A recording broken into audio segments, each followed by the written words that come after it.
This is the new Evolution metal mitering chop saw in 14-inch.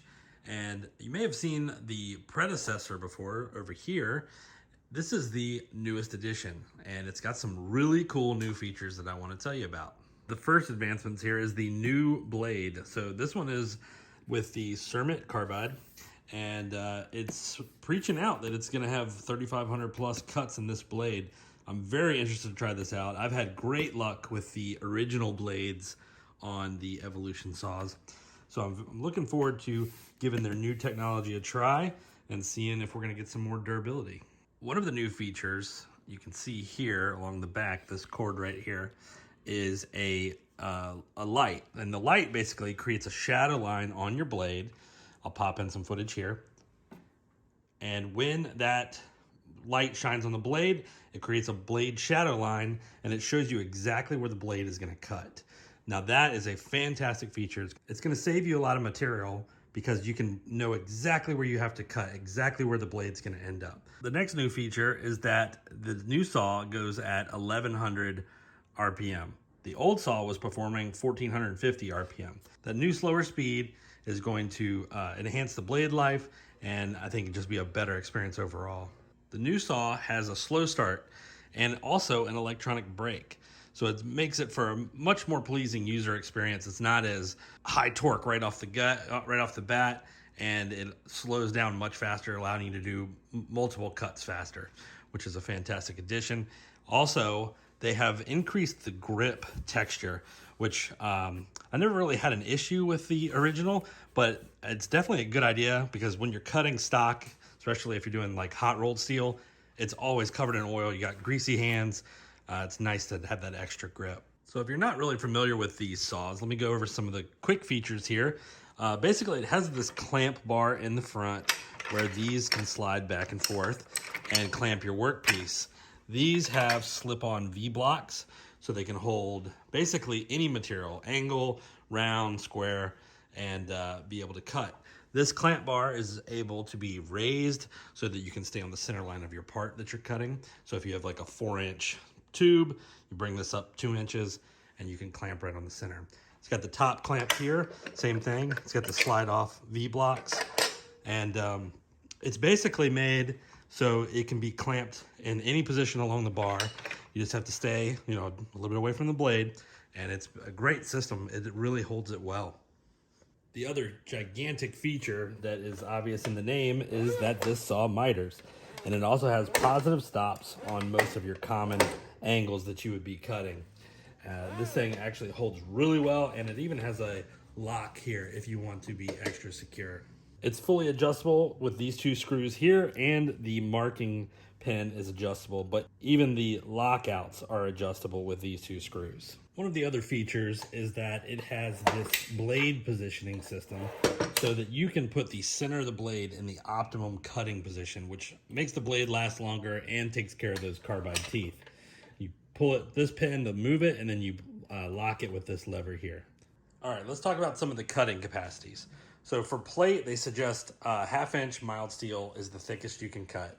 Now, I would never suggest that you can cut anything over what the manufacturer says. So just stick to that 1/2-inch for sure. Definitely don't cut like 1.25 inch stainless and do it in big runs or anything like that. Definitely don't do that. Stick to the 1/2-inch manufacturer's warning. Now, for a square tube, you can do 4 3/4 at 90. At a 45, you can do it 3 15/16. For rectangle tube, at 90, 6.5 by 3 15/16.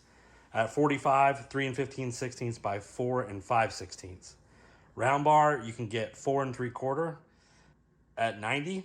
At a 45, you can get 4 5/16.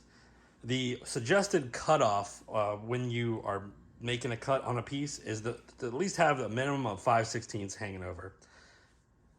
The other thing is, this saw weighs 95 pounds. So you need to be ready, have a nice stand to put it on. They also sell a mobile base, Evolution Saw does. And it's fantastic if you need to be mobile on a job site, but just be prepared that this is a heavy duty saw.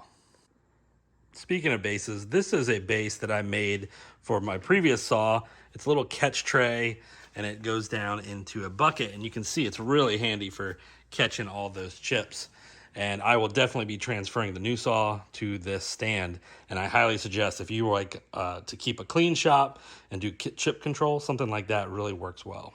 All right, I'm gonna show you the previous generation saw and how it reacts when it starts. You can see it's a little jumpy, and then it takes a while for the blade to slow down.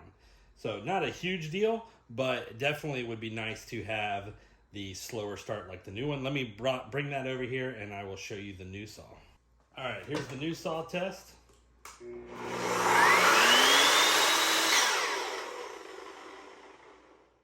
Much slower startup and a faster deceleration, which is going to be awesome for doing longer runs where you're having to cut a ton of repeat cuts. You can quickly move the part, cut it again, get to your next job. One other thing that a lot of tool companies overlook is length of cord. This cord, you can't see it, I'm sure it's off screen, but it's almost 10 foot long, which doesn't seem like a big deal, but it's a huge deal when you have to try to find an extension cord. And I'm not a big fan of running tools on extension cords. I just don't think it's a good idea. And so that extra cord length, it really is a nice feature. Here's the blade shadow feature. So you can see exactly where it's gonna go. That's not a Sharpie or anything. So as you move the part, you can see exactly where it's gonna go. And that turns on with just a partial pull of the trigger. One thing that I highly suggest is ear and eye protection. You're definitely gonna want this. The saw is loud when it's cutting and it's throwing a lot of chips. It really doesn't throw sparks, which is the giant benefit compared to an abrasive saw. Now let's show you here. Here's how the quick throw clamps work. Basically you just push them like that and then just crank it. Now you're ready to cut.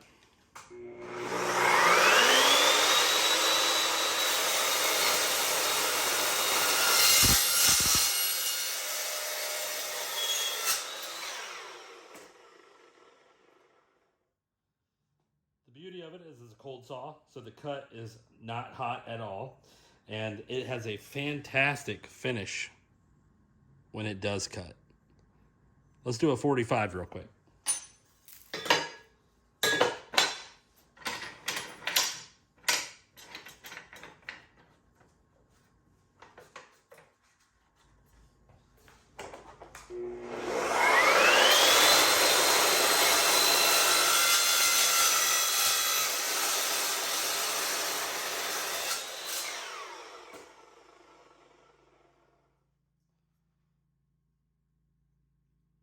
Nice cut, minimal burr. Really is fantastic. Now, I have loved this saw. I just got this saw, so I don't have a long track record of use, but it's so far with the cuts I've been making has been fantastic. This saw is my favorite way to cut metal in my shop. I've pretty much quit using my bandsaw unless it's something gigantic.